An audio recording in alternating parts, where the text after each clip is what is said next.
Salut tout le monde, c'est Jojin, je vous souhaite la bienvenue dans ce nouvel épisode spécial fake. Pour ceux qui viennent tout juste d'arriver sur la chaîne YouTube, j'ai lancé il y a plusieurs années une série consacrée aux produits fake, notamment tech. En plus de mes vidéos de tests de smartphones, de produits innovants, n'hésitez pas à vous abonner et d'appuyer sur le bouton cloche si c'est toujours pas fait. Je vous avais présenté plusieurs faux iPhones, des faux AirPods, également pas mal de faux produits chez Samsung. Et là, celui que je viens de recevoir, c'est un faux Galaxy S20 Ultra de 512 Go. Enfin, ils essayent de nous le faire croire qu'on peut retrouver au prix de 150 €. Et le vrai avec 512 Go coûte autour des 1549 €. Donc du coup, 10 fois le prix du faux. Bien entendu, comme d'habitude, cette vidéo n'est pas là pour vous inciter à acheter de la contrefaçon. Je ne vais pas vous dire comment vous le procurer. Mais c'est encore une fois un message de prévention pour vous prévenir que des faux smartphones circulent sur le net et sur les sites de petites annonces. Il faut vraiment faire super attention. Chaque année, les produits contrefaits s'améliorent de plus en plus. Au niveau de la boîte, c'est pratiquement similaire par rapport au vrai. On peut se faire avoir très facilement. Ici, le but de cette vidéo, c'est de vous montrer en gros les différences entre un vrai et un faux Galaxy S20 Ultra. Alors en ce qui concerne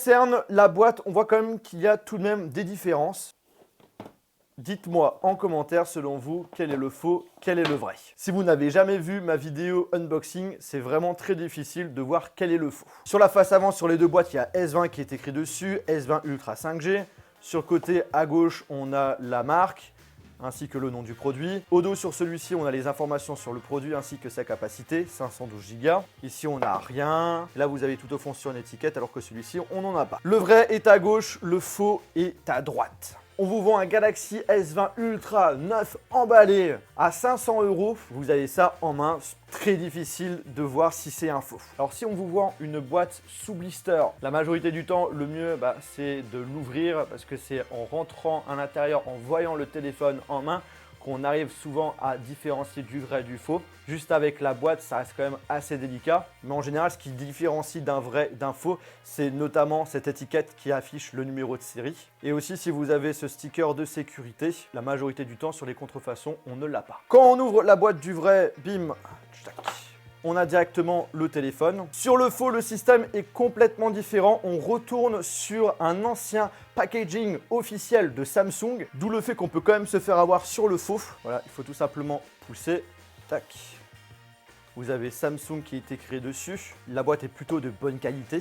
Puis après, pour l'ouvrir, hop là, ça se passe comme ça. Et vous avez dans un premier temps le téléphone, cependant qui est protégé avec un papier bulle. Ça, je vous le dis direct, officiellement, vous n'aurez jamais un smartphone chez Samsung protégé par un papier bulle. Le premier truc à se mettre en tête, c'est que s'il y a quelqu'un qui essaye de vous vendre un smartphone Samsung haut de gamme ou un iPhone et qu'il est tout simplement dans un papier bulle, vous êtes pratiquement assuré à 80% que déjà c'est un faux. Le téléphone, on le met de côté, on en parlera après. Sur le vrai, on a une petite séparation qui cache justement les accessoires. Ici, c'est pareil. Vous avez une pochette vraiment hyper légère. Par contre, là, on voit qu'en ce qui concerne la qualité, c'est pas folichon.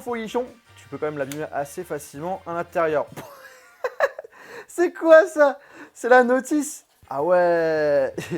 Là, franchement, ils se sont pas fait chier pour la notice. Toute petite et froissée. J'ai connu mieux quand même sur certaines contrefaçons. Sur le vrai, on a également une pochette, mais cette fois-ci, hop, ici, elle est beaucoup plus grande. Ça s'ouvre comme ça, comme vous pouvez le voir, hein, il y a plus de choses à lire. Par la suite, nous avons un chargeur secteur USB type C sur le vrai, de couleur noire, alors que sur le faux, voilà, on sent la différence de points. Là, c'est couleur blanche. En fait, il reprend le design des anciens chargeurs secteur USB.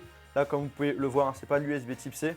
Mais il y a quand même écrit Samsung dessus. Franchement, ce truc-là, j'ai pas du tout confiance. Ensuite, nous avons le câble USB type C vers USB type C. Couleur noire. Ici, comment ça se passe? Ouais, c'est quand même très cheap à l'intérieur. Alors, on a un câble... Oula. On a un câble USB vers USB type C de couleur blanche. Après, nous avons les écouteurs, qui sont des écouteurs AKG sur les vrais, de couleur noire et également intra-auriculaire avec une télécommande et une prise USB type C. Et là sur le faux par contre c'est blanc. C'est également des écouteurs intra-auriculaires, cette fois-ci avec une prise mini jack. De base sur le Galaxy S20 Ultra, il n'y a pas de port mini jack. On a la télécommande, c'est intra-auriculaire, ils sont quand même culottés, hein. Ils ont mis Samsung dessus. Là même sur celui-ci, Le Samsung qui est en train de se barrer, tu sais. Puis ensuite, là, on a quoi? Oh là là. Il n'y a rien d'autre, mais regardez-moi ça. On vous aurait jamais ça sur une vraie boîte de chez Samsung. Au niveau du packaging à l'intérieur, c'est quand même différent. Mais pour une personne qui s'y connaît pas, qui voit hey, c'est des écouteurs Samsung, oh le chargeur Samsung, tu peux te faire arnaquer assez rapidement. Mais grâce à Jojol, vous n'aurez plus de secrets sur ces contrefaçons. En tout cas, le truc que je peux vous dire, c'est qu'au niveau du packaging sur les faux produits Samsung, eh bien, chaque année, ils s'embêtent de moins en moins puisqu'on reprend le même packaging depuis au moins 3 ans. Ils gardent la même boîte principale, comme ça. Et ce qui change, c'est tout simplement la boîte de couverture où ils changent l'avant et également l'arrière. Bon, je vous propose maintenant qu'on passe aux choses sérieuses. Nous allons prendre en main le faux Galaxy S20 Ultra. Mais c'est toujours pareil, c'est dingue, ils s'embêtent pas. Hein. Alors, il est hyper bien protégé, limite mieux protégé que le vrai.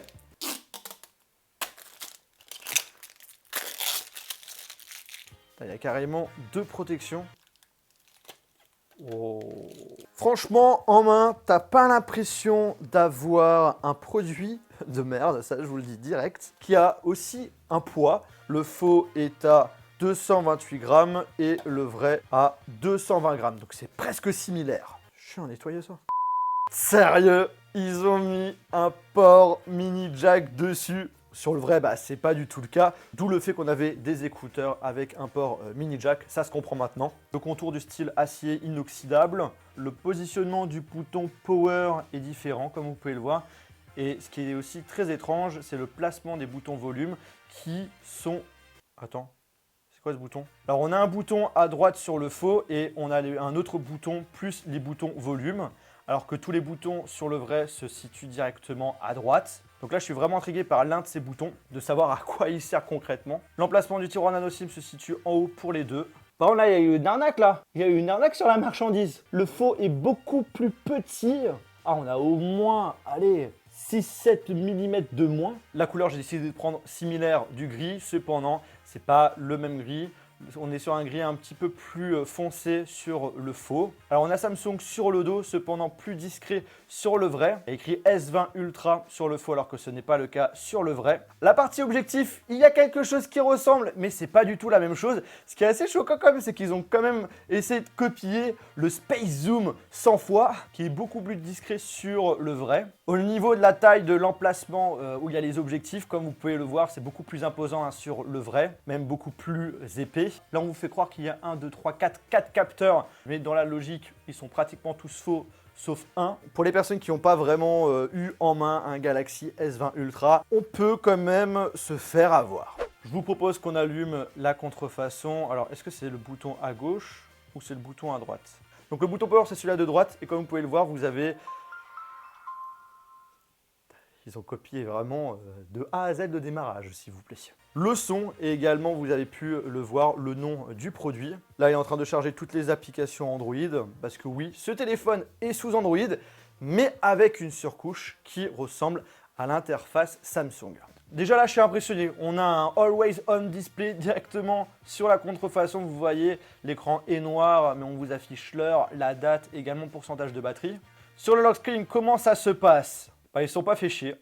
Ils ont pris le même fond d'écran qu'on peut avoir sur un vrai Galaxy S20 Ultra. Vous avez l'heure, la date en haut à gauche, les raccourcis rapides pour ouvrir l'application téléphone, également l'appareil photo. Au niveau du bureau, alors c'est pas ressemblant à 100%, mais comme vous pouvez le voir au niveau des icônes, ça reste quand même assez équivalent par rapport au vrai. Genre l'application téléphone, appareil photo, navigateur internet, messages, l'application galerie. À gauche, on a Hello Bixby. Quand on rentre dans les dossiers, ah par contre là c'est pas du tout pareil. C'est beaucoup plus moche sur le faux, sur le vrai c'est comme ça. Dans l'application téléphone, comment ça se passe? Bon, il y a quelque chose un petit peu similaire, mais c'est pas la même chose. L'appareil photo, ah bah ça m'intéresse. Appareil photo. Oula! T'as l'impression d'être dans un vieux Samsung. Alors quand je vais à gauche, ça fait quoi? Ok, je peux changer les effets de couleur. Droite, je peux mettre un compte à rebours. Voilà, il n'y a pas de grand angle, il n'y a pas de zoom, il y a juste une caméra principale. D'ailleurs, qui est laquelle? C'est tout simplement celle-ci qui n'est pas fake. Bon, on peut le dire, l'interface de l'application appareil photo est complètement pétée sur le faux. On a un 16 mégapixels. Ouais, mon œil, ouais. Ce qu'il faut dire, c'est que tout ce qu'ils affichent sur le téléphone, tout c'était faux. Là, il t'affiche 16 mégapixels, mais c'est possible que ça soit que un 3 mégapixels. Ok, il n'y a pas d'histoire de Full HD, HD, 4K. Là, c'est vraiment bas, moyen ou haut. Ok, donc du coup, on a la caméra frontale qui est intégrée à l'écran.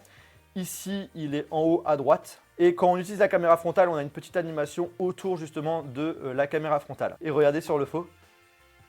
Ils ont repris la même chose, sauf que la caméra frontale n'est pas ici, mais bien là. Oh là là là là. Oh, c'est affreux. C'est affreux. Là, le 16 mégapixels, tu sens que c'est de la connerie. Oula. Oula là.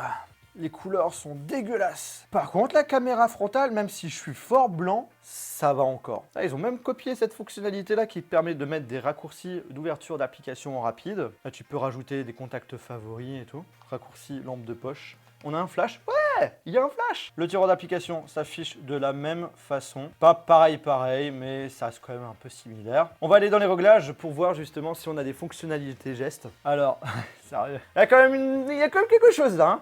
Au niveau des raccourcis rapides... Attends. Oh, c'est quoi ce beans? C'est bâtard. Regardez-moi ça. Alors du coup, c'est bon, je vous le confirme. Ici, c'est bien la caméra frontale. Elle ne se situe pas là. Mais ce qui est très étrange, c'est que tu as ce point noir partout. Dès que tu vas dans une application, tu as ce point noir là. Tu sais pas ce que c'est. J'ai l'impression que c'est un point noir qui a été ajouté par logiciel. Donc du coup, ça serait rien du tout. En parlant d'écran, comme vous pouvez le remarquer, on a beaucoup plus de bords que sur le vrai. La taille d'écran est également différente, plus grande sur le S20 Ultra. La définition de l'écran, il faut savoir que c'est du HD sur le faux, alors que sur le vrai, ça monte jusqu'à du Quad HD+. J'aimerais savoir si on a la possibilité d'avoir les fonctionnalités gestes. Bon, à première vue, on n'a pas les fonctionnalités gestes sur la contrefaçon. Alors j'ai envie de voir si on a un capteur d'empreinte digitale sous l'écran. Non. Oh là. Oh là.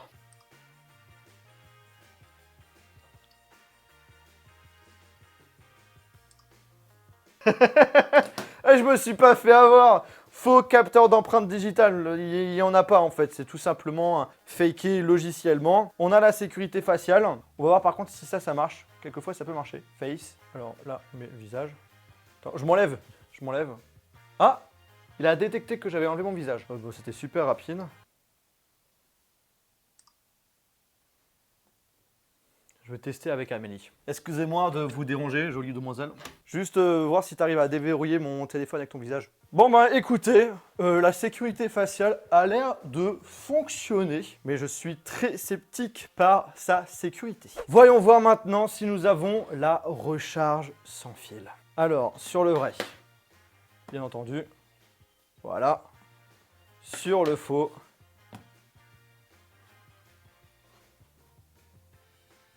attendez, je vais l'essayer sur un autre chargeur. Bon, écoutez, ça a l'air de pas marcher, hein. Bon, il n'y a pas de recharge sans fil sur ce faux Galaxy S20 Ultra. Alors là, il y a un truc que j'allais complètement oublier.